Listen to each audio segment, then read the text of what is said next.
Okay, what's going on, my broskiis? My name is Toadskii, back again, here to bring you guys yet another One Piece Treasure Cruise video. So today we're going to be talking about upcoming legend releases once again. You know, we do this quite a few times over the past few months or so, but there's a good reason for it. You know, I was streaming just the other day, and the amount of questions asking what the next banner is, what's the next banner, it was pretty absurd, and a lot of people just said, just make a video talking about it. I've talked about it in many videos before, but the absurd amount of levels of comments that we'd been receiving recently about that, I needed to make this video, okay? So today we're going to be breaking down upcoming legend releases, which ones are worth it, which ones potentially you could skip, and we'll just go from there, okay? So first of all, Kaido versus Big Mom is out right now, obviously, and that banner will be coming to an end quite shortly. I think it is out. Is it finished yet? It's pretty close to finishing. If not, it has finished.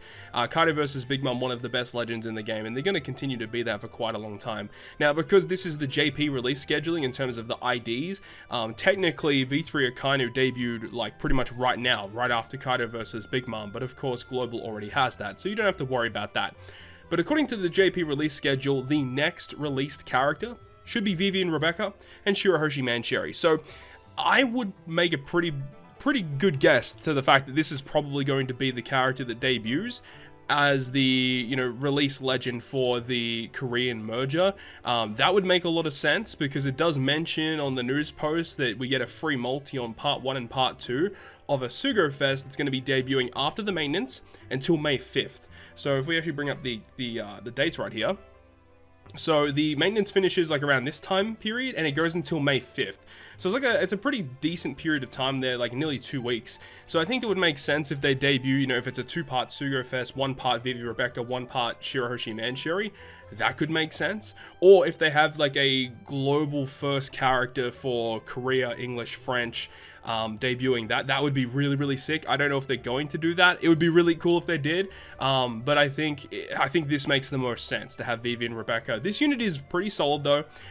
They're very similar to their old school counterpart, except that this character is a 4x captain to Striker Cerebral, and you get additional color affinity as well, so that's a really interesting mechanic. I'm not a big fan of captains that have inbuilt color affinity, because it makes them inherently weaker against characters you don't have type advantage against, which, you're already at a disadvantage attacking against type disadvantage, but this makes it even worse. But of course, if you do plan your team correctly and you have your type advantage, you do hit for very hard. So if we actually pull up the calculator real quick, it's what, 4 times 1.3, so it's a 5.2 multiplier when you're attacking with type advantage. So that is obviously very good, but if you attack with type disadvantage, it is actually divided, so it's like 4 divided by 1.3, which gives you a 3 times multiplier. So that's a pretty big chop off in terms of damage, of course.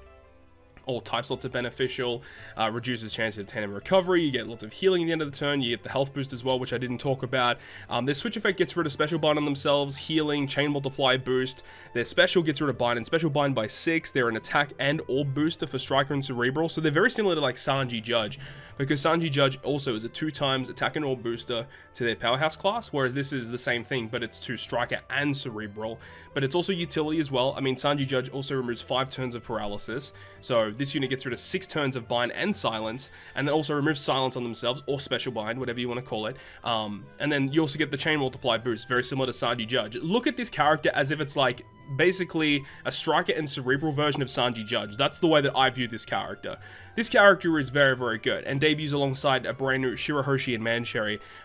Out of the two, I think this one will probably see the most play going forward, because this character is, her captain effect is fine. The captain effect is okay. It's a 4.5 at max HP, but you get a different recovery based on your tap timing, which is very similar to like Legend Corazon. But you're not really using this character as the captain that much. You're using them for their special, which removes paralysis, poison, recovery down, blindness.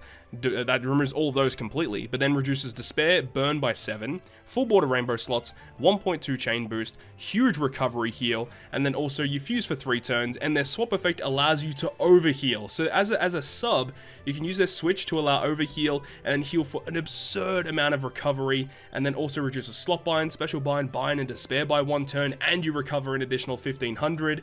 This unit is very strong. 13 turn cooldown for their special is very good as well. and they are also considered Cerebral and Striker. So there you go. Shirahoshi Mancheri, I think, is going to be probably seeing a lot more play moving forward compared to Vivi and Rebecca, but don't sleep on Vivi and Rebecca though, they're very good. Now, if they do end up debuting at the Korean maintenance, I don't really suggest pulling. I think these characters are very good, don't get me wrong, they're very good. But I don't think they are the best characters to plan on pulling for moving forward, right? So past that, on JP release scheduling, I mean, they had Kozuki, Oden, and Roger, but Sanji Pudding did debut before Kozuki, Oden, and Roger. Now, this character is an interesting one, and I don't really know if I could really suggest you guys pulling on this either, because for those who don't know, this character right here, this duel unit with Sanji and Pudding, you can only pull them on Kizuna Sugo Fest. They're not going to be available in any other Sugo Fest aside from Kizuna ones. So that makes this character a little bit more difficult to pull, but you know, they do that, but they also make the character insanely powerful. Again, they're based on Cerebral, once again, but instead of Striker, you're based on Fighter this time around. They're strong though. 5 times boost in their dual form. You get a HP boost, you get a recovery boost, damage reduction, matching slots. They reduce special bind on themselves. Their switch effect gets rid of despair and paralysis slot bind on themselves, gives them a matching slot through block orbs. Recover 25% of the damage that you've taken during the stage when you move on to the next stage. So as long as you've switched once on a fight, when you move to the next stage, you recover 25% of the damage that you took. Very similar to like V2 Katakuri in a way, except V2 Katakuri heals 50%. With the switch effect, as long as you've used it once before you move to the next stage, you heal 25% of any damage that you took throughout that stage. It's a very, very good effect. And their special ability also flat 15,000 recovery, should I say. And then it completely gets rid of Rainbow and Threshold. Completely gets rid of it. Very similar to like Vivi Rebecca, the old Vivi Rebecca. Completely getting rid of 2 defensive debuffs is extremely powerful and will never be irrelevant. That's always going to be useful. And then you get a 2.25 Cerebral and Fighter color affinity boost for 2 turns. So yeah, this character is very, very similar to the old school version 1 Vivi and Rebecca. But yeah, as we said, you know, only pullable on Kizuna Sugo Fest. Not really too sure if I would recommend pulling for them or not. But if you do get them, like, this character is just absolutely amazing for fighter teams, cerebral teams, and you can chuck them as a sub on a lot of teams to get, I mean, good health as well, you know, utility, and then also a great switch effect as well that will help a lot of teams out. So that's, I don't know if I could really suggest pulling for them, but they are very good. Moving past that, we've got Zoro and Kaido. These 2 characters debut together. Now, this is a pretty good one because Dex are probably the weakest color in the game. Even on JP standards to today, Dex is easily the weakest color, and this character helps you out a little bit if you are building Dex teams. The artwork, the special animation, all are really, really good. The captain effect is pretty solid as well. Their special ability, he's an orb booster, and I think he reduces cooldown, does damage, and then he is an orb booster, right? But then he has a super type special which gives you the Dex color affinity boost. So this unit by himself is an orb booster and color affinity to Dex typing, and if you've got access to Legend Kid, that gives you an attack boost for your Dex units as well. So if you are building a Dex team, this is one of the better captains to use. Really, really strong. Then you've got Super Type Kaido. Now again, at this point when he releases, Quick is still one of the worst colors in the game. Definitely not on JP standards right now, because Quick is probably one of the better colors at the moment. But this guy definitely helps out Quick once he releases. He's going to make the Garp challenges a lot easier once we get access to this guy, because he's got a really cool special ability where it says he inflicts the enemies with increased damage taken. So, you know, that debuff that you would normally get, you inflict it to the enemy instead, and essentially any damage you do to him is doubled. And that does include any damage from specials. So his effect from his special will actually do 2 million, and his super type special, if you use his special before it, will deal 4 million damage. So, you know, there's really cool things you can do with this Kaido, and because in Garp challenges he, like, you know, full immunity is not really common in Garp challenges, well, at least in the 10-star difficulty ones. So that being the case, this Kaido is going to absolutely blitz through all of the 10-star difficulty Garp challenges without too many problems. So I'm actually really looking forward to this Kaido, because this is the only unit in the game that can actually inflict this debuff to the enemy, which means that you can just get 2 times damage for free. You know, it's pretty insane. But if the enemy has a full immunity buff, you cannot inflict the enemy with this. So that's the only downside there. Plus his captain effect is like just okay, right? It's a 4.5 boost to Quick, 4 times otherwise. And if you launch the special, he gets a 5 times boost. And if he takes 10,000 damage, he automatically launches his special. So like, it's okay. It could be used in a lot of cases. I mean, 4.5 for the 10-star difficulty garb challenges is fine, right? It's 4.5 all the time. And you get a 1.5 health boost as well, which definitely helps out too. So, yeah, Kaido's very good. Zoro's very good, but like, I mean, if we look at JP standards, like Kaido is still somewhat used, but still no one's using Zoro at the moment because, as we said, Dex is still a really, really weak color. So if I had a suggestion, I would say Kaido is probably the more valuable unit to pull for here, but just because Dex just doesn't seem that valuable right now. But, you know, later on in the future, once Dex gets a little bit more powerful, this Zoro might actually see more play. But as of right now, I think Kaido is definitely the best choice. Moving past that though, we've got Enel, and Enel was kind of a really oddball one because he came out on a Pirate Rumble banner, and you can only summon this guy on Pirate Rumble Sugo Fests. Now, this guy is not a super type character, he's just like a generic legend, and he's a Psy captain. Now, if you're lacking some of those really powerful Psy units like V3 Boa, V3 Law, Germa 66, who else is there? I mean, Shanks crew to an extent as well, Goldie, Roger. If you're missing all of those guys, Enel might be a really good choice, you know, to bolster your Psy units in your account. He's got a great captain effect.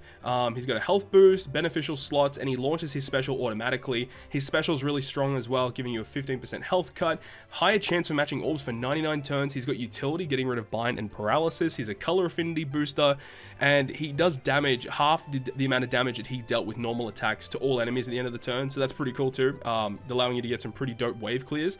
This guy's actually also going to make the 10-star difficulty garb challenges very, very easy. This is a really, really wicked set of abilities. I'm not a big fan of the fact that he's not a super type character. I think that would have been a really, really dope effect if they did that. But of course, in Pirate Rumble, he helps you out a lot as well. He's got really good buffs to the Psy teams, and he's got a good support effect as well. You know, color affinity to Psy units is really solid as a support. So again, Enel's not a one that I would really suggest summoning for. I'd say only summon it if you literally lack all the good Psy legends, but I don't know. I just think that there's so many other better legends to talk about as we move on to the next page and we move on to Ace versus Akainu. Now, out of all the legends that have released between like now where we are on global to where we are on Japan, this is probably single-handedly the most valuable unit you can summon for, and there's multiple reasons for that. Now, because this is an Ace unit and an Akainu unit, right? Because you get access to shooter, you get shooter-free spirit teams, and you get access to driven and powerhouse teams. So the fact that this is essentially two different units in one, and the amount of power that you get from this one unit, I'm not going to go through their abilities because there's a lot to talk about. This is the most valuable unit you could summon for. I mean, if we look forward here, Magellan, Blackbeard, Gecko, Moria, and then the new Fire Tank Pirates, dude, 100% this is the best unit to summon for that is out currently on Japan. The Versus effect is absolutely broken. You've got Ace, of course, being boosters to Shooter and Free Spirit. You've got Akainu, who is boosting your Driven and Powerhouse characters, both of which probably some of the best units in the game just by themselves. But the fact that this unit is in one unit together just makes this character insane, right? And with all of the stuff that's been releasing on Japan, you've got access to Magellan, who is a powerhouse unit, right? Yeah, he's a powerhouse, and he's a shooter unit, so it works well with both Ace and Akainu. You've got the Blackbeard and the Gecko Moria, who are both driven and powerhouse, work well with the Akainu, and the new Fire Tank Pirates, who is also a shooter and a driven unit, so you can work well with Ace versus Akainu. And then obviously Ace versus Akainu work really well with like nearly all of these units that released prior to. I mean, Roger, he's a free spirit unit. Oden, free spirit unit. I mean, these other cerebral striker units obviously don't work well with them, but the fact that all these other legends that have released since Ace versus Akainu also work well with Ace versus Akainu, it just leads you to believe this is definitely the best choice. And I mean, even outside of the other legends that are debuting around this guy, by himself is already a top 3 character in the game. If you take into account every character in the game, probably top 3 in terms of captain and amount of damage you can get from their special and just the kit itself, because you've got access to orb boost and chain boosting effects with their specials. They're a flat 5 times captain. They've got health boost, and you get access to a self-inflicting conditional boost burn effect that only these characters can inflict to the enemy. So I think Ace versus Akainu is definitely the best bet to go for moving forward, and the one that all of you guys should be saving for. This character is insane. But moving past that, Magellan debuts on like a Choose Your Own Sugo Fest. This is a bit of a weird one, but this character is very unique in a lot of different ways as well, because this is the first legend to actually get access to double special activation. We've had a couple of legends that have the reduced cooldown at the start of the fight, like Legend Corazon or version 1 Boa Hancock, or even like V3 Rayleigh, but this is the first character to have double special activation, which makes this guy even better, because his special ability provides a health cut, it does utility, which is really good, it does a color affinity to all units as well, toxics the enemies, and then with the double special activation, because the enemy will be toxicked, you get a 2.5 attack boost. Now this is a raw attack boost, this is not a conditional boost. It's saying that if the enemies are inflicted with poison or toxic or whatever, all your characters get a 2.5 attack boost. It's not a 2.5 attack boost against poisoned enemies, it's just a raw regular attack boost. So this unit by themselves can get 6 turns of burn and bind utility, 2 times color affinity, and a 2.5 attack boost to all characters. That is really good, and the fact that it is a shooter and a powerhouse, you can run this guy on an Ace versus Akainu team. So Magellan is an extremely good unit, and even by himself, he's probably the best quick captain in the game. Like if you're just looking at a captain effect that only boosts quick units, he's probably the best. He's better than Kaido. Ace versus Akainu, I mean, in terms of the damage and stuff that he can provide, is still really, really good, but Magellan is the best quick super type character in the game, at least in my opinion. Now moving past that, the Blackbeard and the Gecko Moria, I mean, I think Blackbeard, I know a lot of people are going to be happy about, you know, the Blackbeard that can switch between his 2 powers, but he's pretty bad. This unit was not designed very, very well. I mean, I'm sure people out there are big fans of the unit. I'm not going to go through his abilities, but he is not that good. At least in my opinion, a lot of people are sharing that same opinion as me. I think this character is pretty overrated. And I mean, look, I know there's going to be a lot of Blackbeard fans out there, but I just don't think it's worth spending your gems on a character like this that doesn't really provide some of the other things that some of the other characters in the game that can provide, such as Gecko Moria. Now, if you're talking about valuable units, I think this is also one of the better units in the game. And I mean, just a side note, this character's artwork is immense. Let's have a look at what this unit actually does though, because he's a driven and powerhouse captain, but he's actually a super type character as well. But his condition only requires driven and powerhouse characters on your team, which is not very difficult to do at all, considering he's a driven and powerhouse captain. He's a 5 times boost if they have a matching slot, 4.5 otherwise, not a big problem there. Health boost and recovery every time you hit a perfect, and depending on how many enemies you defeat, you get a 50% crew recovery as well, so lots of healing. He's got a health boost and a really, really good attack multiplier. Special ability is an orb change, orb boost, damage reduction effect, and then affinity in the next turn. Like, this unit's so good, especially because with your super type special you do damage minus cooldown and an orb lock, so you can use your special to lock your orbs, you use your special to get your orbs, super type special to lock your orbs, you get cooldown as well, you can use your super type special to get around special reverse. Like, there's so many good things about this unit, and the fact that he boosts driven and powerhouse, like, there's so many good driven and powerhouse units that are surrounding this, and obviously works well with Ace versus Akainu. So I think Gecko Moria is the best of these 2 batch for sure. When this Sugo Fest comes out, I wouldn't even suggest spending any gems on this part, unless if like there's an insane amount of units that you wouldn't have. Gecko Moria is easily the best choice here. And of course, we just talked about this character that you know, just data mined just the other day, the brand new Fire Tank Pirates character. This unit is also really strong, really good for driven and powerhouse teams. He's an attack booster for both driven and shooter, should I say, not driven and powerhouse, driven and shooter. He's an attack booster for shooter driven, so he works once again very well with Ace versus Akainu, and he has a very solid switch effect. Gives you damage reduction, gives you healing. He gets rid of special bind on himself. His special removes special bind. It removes rainbow shield and threshold also by 5 turns. Orb change, like, this unit is bonkers, and it just works so well with some of the other good units in the game, such as this. So that's going to wrap up this video pretty much. Like, we're pretty much at the end of the video here, but this is all the characters that we have to look forward to between now where we are on global and where Japan is right now. And I mean, it goes without saying, I've pretty much conveyed my point here, that this is probably the best character to be saving for moving forward, and anything else is just kind of extra at this point. Like, yeah, you can summon for these units, and they're going to be really, really good to have. But I think Ace versus Akainu is most definitely the unit that you should be saving for. And dude, I'm pulling to get him guaranteed. I don't care how many pulls I'm doing, I'm getting him guaranteed. I hope I don't have to go to a high multi count like Kaido versus Big Mom, but I guess we'll see about that. But hopefully this gives you the information that, you know, many of you guys were asking for. This is the one that you should be saving for. Obviously, you can do whatever you want with your rainbow gems, and it does depend on the Sugo Fest and the structure and what units are available at the time. But this is the one you should be saving for. But we're going to wrap this one up here. Thank you so much for watching. Hopefully you guys enjoyed it, and if you guys did enjoy it, make sure you go ahead and leave a like. And if you want to stay up to date with all the content that I post, including more One Piece Treasure Cruise content, make sure to hit the subscribe button down below. But on that, guys, I'll see you guys within the next video.